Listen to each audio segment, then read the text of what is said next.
ওই রসুলকে রব্বুল ইজ্জতের কুদরতি ভান্ডারে যা কিছু ছিল সব কিছু শিখাইয়া বুঝাইয়া জানাইয়া জগৎবাসীকে শিক্ষা দেওয়ার জন্য আল্লাহ তাআলা রাহমাতাল লিল আলামিন নূরের নবীকে এই পৃথিবীর মধ্যে সূরতে বাশার রূপ দিয়ে আল্লাহ তাআলা পাঠিয়েছেন, যাতে করে আমরা বুঝতে পারি তিনি আল্লাহর প্রেরিত রসুল, আল্লাহর পক্ষ থেকে এসেছেন। এই জন্য ভাইয়ের আমার, আল্লাহকে চিনেছি নবীর উসিলায়, আল্লাহকে চিনেছি নবীর উসিলায়। এই জন্য আমরা যদি কিছু শিখতে হয়, বুঝতে হয়, অবশ্যই অবশ্যই নবীজির গোলামিতে মশগুল হয়ে যেতে হবে। আবু বকর সিদ্দিক বলেন, হযরতে ওমর রাদিয়াল্লাহু তাআলা আনহু বলেন, ফারুক আজম, শেরে খুদা মৌলা আলী, উসমান জুন নূরাইন, তারা এমনিতেই জান্নাতের টিকিট পান নাই, তারা পেয়েছেন একমাত্র কামলিওয়ালা নবীর গোলামির মাধ্যমে। কথা বলেন ঠিক না বেঠিক? এবং সাহাবায়ে আজমাইন, তাদের মধ্যে আন্তরিকতার কোনো কমতি ছিল না, আদবের কোনো কমতি ছিল না, আদবের কোনো কমতি ছিল না। তারা সর্বদিকে গুণান্বিত হয়ে তারা ইশকে মুস্তফার প্রেমে পাগল হয়ে তারা আল্লাহর হাবিবের দিদার অর্জন করার মাধ্যমে তারা আল্লাহর নৈকট্য হাসিল করে জান্নাতের টিকিট প্রাপ্ত হয়ে নবীর পাশে আবু বকর সিদ্দিক, হযরতে ওমর রাদিয়াল্লাহু তাআলা আনহু অদ্যাবধি পর্যন্ত শুয়ে শুয়ে আরাম করছেন। কথা বলেন ঠিক না ঠিক? ভাইয়ের আমার, বন্ধুরা আমার, কারণ সাহাবায়ে কেরামের মধ্যে আদব ছিল, তাজিম ছিল। তারা সব সময় রাহমাতাল লিল আলামিন নবীকে তারা তাজিম করতেন, ভালোবাসতেন।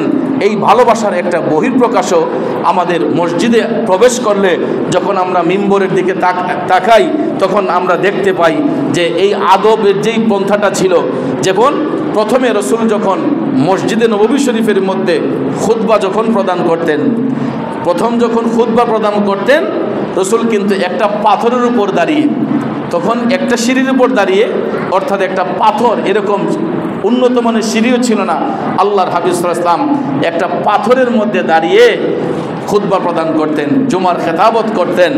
পরবর্তীতে আল্লাহর হাবিব সাল্লাল্লাহু আলাইহি ওয়াসাল্লামের বিসাল মুবারকের পরে যখন খেলাফতের ভার হযরতে আবু বকর সিদ্দিক রাদিয়াল্লাহু তাআলা আনহুর কাছে আসলো, তিনি ভাবলেন যে রসুল যেখানে দাঁড়িয়ে খুতবা দিয়েছেন, যেখানে বসে রসুল কথা বলেছেন, আমি আবু বকর এই জায়গার মধ্যে দাঁড়াবো, বসবো, এটা বিয়াদবি ছাড়া তো আর কিছুই নয়। তখন তিনি ভাবলেন যে না, যে আসনে রসুল বসেছেন আমি আবু বকর কখনো সেখানে বসতে পারি না, আমি আবু বকর এখানে বসতে পারি না, এটা আদবের খেলাফ। সেই বিধায় আবু বকর সিদ্দিক আলগা আরেকটা পাথর এনে ওই পাথরের নিচে রাখলেন। রাখার পরে সিদ্দিক আকবর কখনো এই পাথরের প্রথম পাথরে যেটাতে রসুল বসেছেন সেটাতে তিনি বসেন নাই, বসেছেন আরেকটা আলাদা সিঁড়ি এনে আবু বকর দ্বিতীয় সিঁড়ির মধ্যে বসে তিনি খুতবা দিয়েছেন, খেতাবতের দায়িত্ব পালন করেছেন। পরবর্তীতে সিদ্দিক আকবরের পরে যখন খেলাফতের ভার যখন হযরতে উমর ইবনুল খাত্তাব রাদিয়াল্লাহু তাআলা আনহুর কাছে আসলো, তখন হযরতে উমর রাদিয়াল্লাহু তাআলা আনহু চিন্তা করলেন যে রসুল যেখানে বসলেন সিদ্দিক আকবর বসেন নাই, সিদ্দিক আকবর যেখানে বসেছেন আমি আবু বকর এখানে বসি কিভাবে, আমি আবু বকর এখানে বসি, আমি উমর এখানে বসি কিভাবে, যেখানে সিদ্দিক আকবর বসেন নাই আমি উমর এখানে বসি কিভাবে, যেখানে সিদ্দিক আকবর খুতবা দিয়েছেন।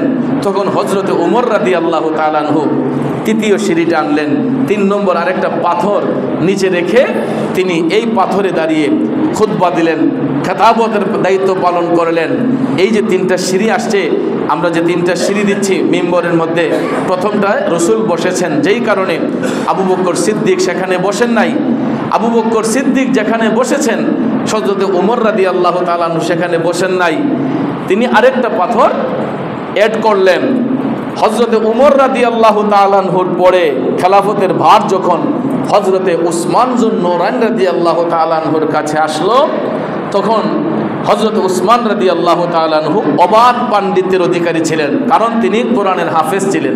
আল্লাহর হাবিব যা যা বলতেন হযরত উসমান রাদিয়াল্লাহু তাআলা আনহু সঙ্গে সঙ্গে সেটা মুখস্থ করে ফেলতেন। এই জন্য কাফেররা পাথরের মধ্যে কোরআন লিখে রাখা হতো, পাথরের মধ্যে কোরআনের আয়াতগুলা লিপিবদ্ধ করা হতো। অনেক সময় বালির উপরে লিখে রাখা হতো, মরুভূমির বালির উপরে আল্লাহর হাবিবের উপর যখন কোরআনের আয়াত অবতীর্ণ হতো এগুলা লিখে রাখা হতো। তখন কাফেররা এগুলো মুছে ফেলার চেষ্টা করত। কাফেররা কি করত? এগুলো মুছে ফেলতো, এরা শুধু দুষ্টুমি করত। তখন হযরত উসমান রাদিয়াল্লাহু তাআলা আনহু কোরআনে পাকের আয়াতটা অবতীর্ণ হওয়ার সাথে সাথে রসুল যখন এটা প্রকাশ করতেন সঙ্গে সঙ্গে তিনি মুখস্থ করে ফেলতেন। এই জন্য হযরত উসমান রাদিয়াল্লাহু তাআলা আনহু উনি কোরআনের হাফেজ ছিলেন। ভাইয়ের আমার, বন্ধুরা আমার, হযরত উসমান রাদিয়াল্লাহু তাআলা আনহু যখন খেলাফতের দায়িত্ব যখন পেলেন তখন তিনি ভাবলেন যে যেখানে রসুল বসলেন আবু বকর বসেন নাই, আবু বকর যেখানে বসলেন উমর বসেন নাই, উমর যেখানে বসছেন আমি উসমান এখানে বসি কিভাবে? তখন তিনি ইস্তেহাদ করতে লাগলেন, গবেষণা করতে লাগলেন। গবেষণা করে তিনি ভাবলেন যে এভাবে যদি একটার পর একটা সিঁড়ি যদি বাড়তেই থাকে তাহলে তো সিঁড়ি বাড়তে বাড়তে পৃথিবীর এক প্রান্ত থেকে আরেক প্রান্ত চলে যাবে।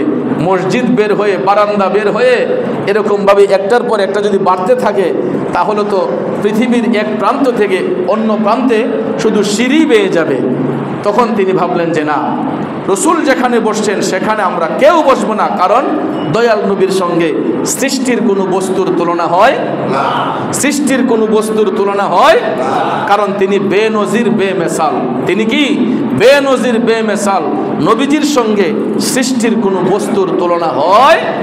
এই জন্য হযরত উসমান রাদিয়াল্লাহু তাআলা আনহু তিনি নিচের সিঁড়িতে বসে তিনি খুতবা দিলেন। আবার কোনো কোনো মুফাসসির বলেছেন হযরত উসমান দ্বিতীয় সিঁড়িতেই বসে প্রথম খুতবা দিয়েছেন, আর দ্বিতীয় খুতবাটা তিনি নিচের সিঁড়িতে দিয়েছেন। এরকমভাবে অনেক মুফাসসিরিনে কেরাম গবেষণার মাধ্যমে, এগুলা ইস্তেহাদের মাধ্যমে এই সমাধা দিয়েছেন। সর্বোপরি কথা হলো যে দয়াল নবী যে আসনে বসছেন এখানে কেউ বসে নাই। যাদের মধ্যে আদব থাকে, যাদের মধ্যে তাজিম থাকে, তারা কখনো এই উপরের সিঁড়িতে বসে খুতবা দেয় না। কিন্তু আমি নিজেও দেখেছি অনেক জায়গায়, অনেক মসজিদে অনেক খতিব সাহেবগণ পারলে এটার উপর যদি একটা থাকতো মনে হয় ওইটার মধ্যে দাঁড়ায় দিল হইলে, কারণ এটা এশকের বিষয়, আদবের বিষয়। কারণ যেই আসনে রাসূলুল্লাহ সাল্লাল্লাহু আলাইহি ওয়াসাল্লাম বসে খুতবা দিয়েছেন এই আসনটাতে আমাদের বসা এটা আদবের খেলাফ। এই জন্য ভাইয়ের আমার, সব সময় যারা মুমিন, যারা ইমানদার, তারা এটাতে বসে না, দ্বিতীয় সিঁড়িতে বসেই খুতবা প্রদান করে, কারণ এটা সাহাবায়ে কেরামের সুন্নত। তারা কখনো রাসূলুল্লাহ যে আসনে বসছেন সেখানে বসেন নাই, যার কারণে দয়াল নবীর সঙ্গে সৃষ্টির কোনো বস্তুর তুলনা হয় না, হতে পারে না। কারণ দয়াল নবী হচ্ছেন গোটা সৃষ্টি জগতের মুআল্লিম, শিক্ষক। কারণ দয়াল নবী কারো থেকে শিক্ষা গ্রহণ করেন নাই, বরঞ্চ গোটা সৃষ্টি জগৎ আমার নবীর কাছ থেকে শিক্ষা গ্রহণ করেছে। কথা বলেন ঠিক না বেঠিক? এই জন্য ভাইয়ের আমার, বন্ধুরা আমার, আল্লাহর হাবিব সাল্লাল্লাহু আলাইহি ওয়াসাল্লাম উনি বিদায় হজের ভাষণে জাবালে রহমতে দাঁড়িয়ে রসুল বলেছেন যে আমি যদি তোমাদের কাছ থেকে চলেও যাই আমি দুইটা জিনিস রেখে যাচ্ছি। একটা হলো কিতাবুল্লাহ, সুন্নতে রাসূলুল্লাহ। একটা হচ্ছে মহাগ্রন্থ আল কোরআন, আল্লাহর পবিত্র বাণী, আর দ্বিতীয়টা হচ্ছে আমি রসুলের সুন্নত। এই দুইটা জিনিসকে তোমরা আঁকড়ে ধরে রাখলেই তোমরা ইহকাল পরকাল সুখময় হবে এবং ইহকাল পরকালে তোমরা কল্যাণ বয়ে আনতে পারবে। কিন্তু বলেন দয়াল নবীর সেই আদেশ আমরা কি পালন করছি? আমরা পালন করছি না। বলুন তো আজকে সকালবেলা কয়জন মানুষ ফজরের নামাজ পড়েছি? বলেন তো আজকে সকালবেলা কয়জন মানুষ কোরআন শরীফের একটা আয়াত খুলে পড়েছি? বলেন তো কয়জন মানুষ আমরা আজকে একটা হাদিস শরীফ পড়েছি? দেখা যাবে 100-এর মধ্যে আমার মনে হয় 98% মানুষ বাদ পড়ে যাবে, 2% আছে কিনা সন্দেহ আছে। ঠিক না ঠিক? কিন্তু অথচ আমাদের বুক সেলফে বইয়ের অভাব নাই। আমাদের বুক সেলফে অনেক রাইটারের বই আছে, কিন্তু খোঁজ করলে দেখা যায় ডেল কার্নেগির বই আছে, শরৎচন্দ্রের বই আছে, রবীন্দ্রনাথ ঠাকুরের বই আছে, কিন্তু খোঁজ করলে দেখা যায় বুক সেলফে একটা কোরআন শরীফ নেই, বুক সেলফে একটা হাদিস শরীফ নেই, বুক সেলফে সাহাবায়ে কেরামের একটা জীবনী নেই। আমরা কেমন মুসলমান? আমরা আছি শুধু কাকে কিভাবে গাহেল করা যায়, কোন ল দিয়ে কাকে কিভাবে ডাউন করা যায়, আমরা আছি শুধু সেই লোড পিছনে ঘুরতেছি, আমরা শুধু ওই দিকে ঘুরি। কিন্তু ভাইয়ার আমার, পৃথিবীর সর্বশ্রেষ্ঠ লো হচ্ছে মহাগ্রন্থ আল কোরআন। এর উপরে কোনো আইন নাই, কথা বলেন ঠিক না ঠিক? পৃথিবীর সর্বশ্রেষ্ঠ আইন মহাগ্রন্থ আল কোরআন, যেটা আমাদেরকে সঠিক রাস্তা দেখাবে, যেটা আমাদেরকে খারাপ রাস্তা থেকে দূরে রাখবে, এটাই হলো কোরআনের পথ। এই পথে যদি আমরা হাঁটি তাহলে সমাজে আর বিশৃঙ্খলা হয় না।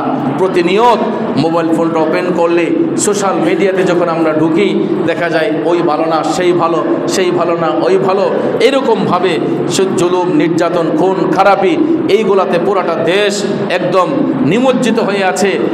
আইনের একটা সুশাসন পাচ্ছি না। দেখা যায় অনেক জায়গায় মানুষকে প্রশাসনিক ভাইদের সামনে মেরে ফেলছে, কিন্তু প্রতিবাদ নাই।